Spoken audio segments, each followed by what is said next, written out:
Hey, what's going on, everyone? It's Benner from Fawn Distro. Unfortunately, Kels McNells couldn't make this one, but I wanted to jump on just to do a quick review of Saw X, and it's one of the most anticipated horror films of the year, and of course, one of our favorite villains, an iconic villain, Jigsaw, John Kramer, is back, and I want to get into that a little bit and talk to you guys about what I thought. So this is going to be a non-spoiler review, and big shout out to my buddy Shane at I Crave Movies. He called me up. He said he couldn't make this press screening on Tuesday. So I said, hey, listen, I love the Saw movies. I'll jump in. I'll take one for the team. I'll take the bullet. Let me go to the screening and I'll do a quick review afterwards. So listen, like I said, non-spoiler review. So you don't have to turn this off, but I'm going to say just a few words, and we'll keep this pretty short today, but I love this movie. This movie, to me, is everything a Saw movie should be. And I'll preface that by saying, listen, if you're not a fan of the Saw movies, and that's understandable, I get it for sure, but if you don't like the Saw movies, you're not going to like this movie. Okay, so this is Saw X, Saw 10, the 10th movie in the series.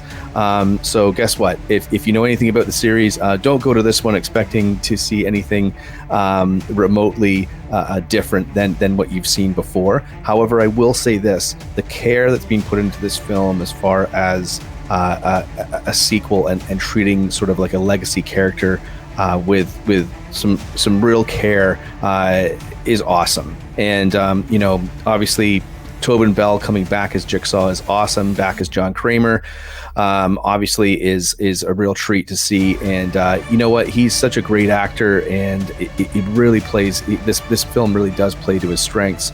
And there's lots of let me put it this way, I really did love the first Saw movie when I saw it in the theater. I saw the second one, the third one, and I think the fourth one.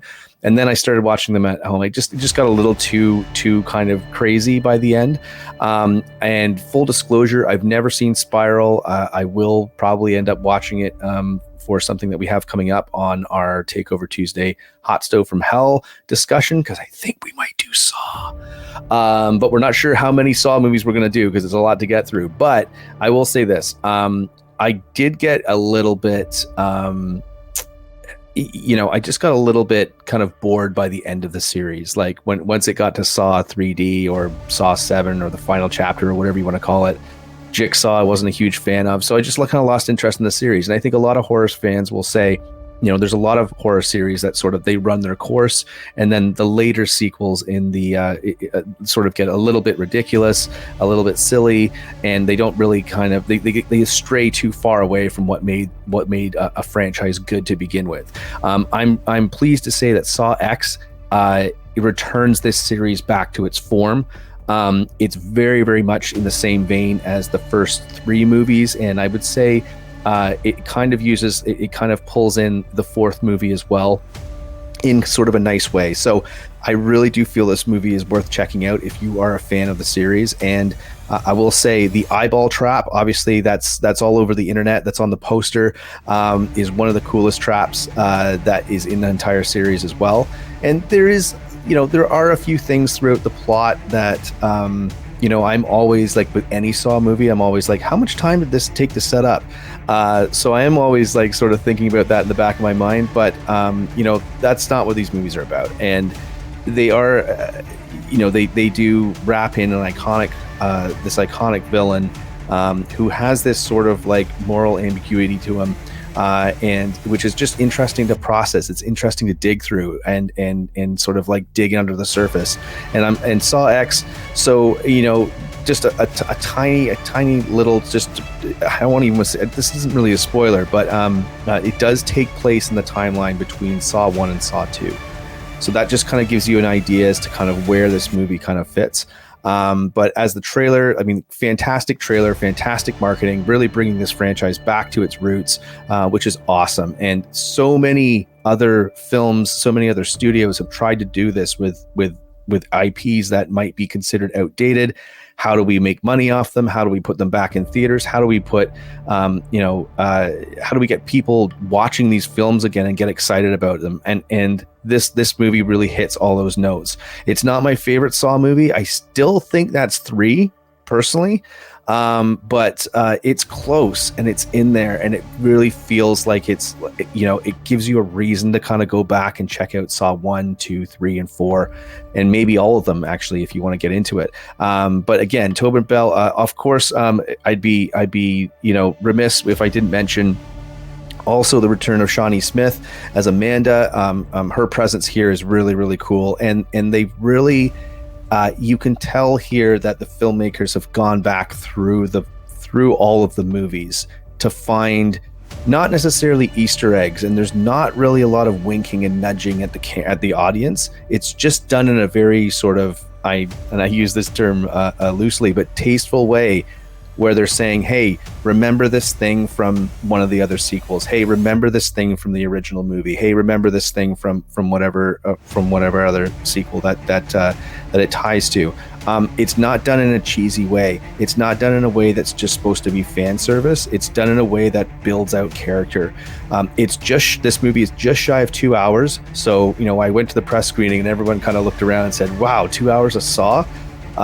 That's pretty crazy, right? So, but I can tell you that they spend that time lingering on, in a good way, on certain aspects of character development and some backstory on John Kramer, which is really, really cool. It sort of answers some questions that maybe they didn't put enough time or enough attention to in the series in the past, about maybe what his motivations were or how he became, because again, like Jigsaw does kind of become more and more sadistic as the films go on, but this kind of answers some of those long sort of lingering questions that people might have had watching the series from front to back. So anyway, listen, I'm not going to ramble on too much about it, but if you are a Saw fan, if you like scary movies, if you like, it's not for the faint of heart. It's a violent movie. There's buckets and buckets and buckets of blood. But listen, if you want to check out a movie and you really like the franchise, I would say go and see this. And they've done such a great job of the marketing, of course, using the Holly song in the trailer that I just played at the top. Just fantastic stuff. And just really plays into, this. And I'll say this too. This is a serious movie. It's not, I don't take it seriously, but it does have some gravitas to it, and it does have some weight to it. And that's a very, very interesting place to take this character and to take this film franchise. So I don't know if there'll be another sequel. There's some rumblings that depending on the success of this one, obviously, maybe they'll look at doing another one. I don't know if that sequel might take place in between Saw 2 and 3. Who knows? But I think they've done a great job of just balancing everything that they have at their disposal in this film, without it seeming like a cash grab, without it seeming like it's something to that it's just a studio trying to cash in and make another buck off a fan base out there. This doesn't feel like content, right? It feels like a film that is respectful of the past and all the other movies that came before it. Even the sequels that you might not like, it doesn't dismiss them. So this isn't something that just they say, okay, well, this is maybe this is Saw 2 and none of the other sequels have any meaning and they don't matter. That's something that a lot of series now, these rebootquels, have done. And I'm not a huge fan of it, because I just feel like you have to you do have to honor all of those other filmmakers that have made sequels, good or bad. You have to admire those efforts, and I don't think you can just get rid of them. So if you're going to do a full reboot, sure, great, no problem.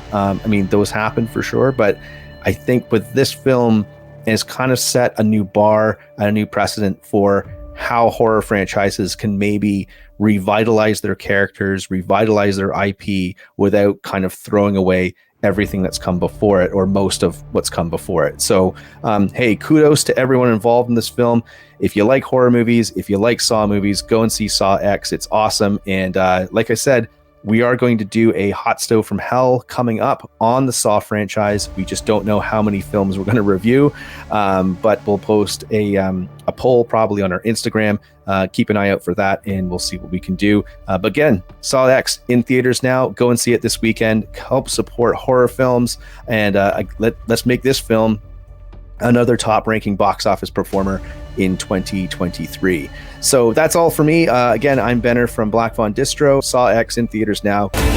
Live or die. The choice is yours.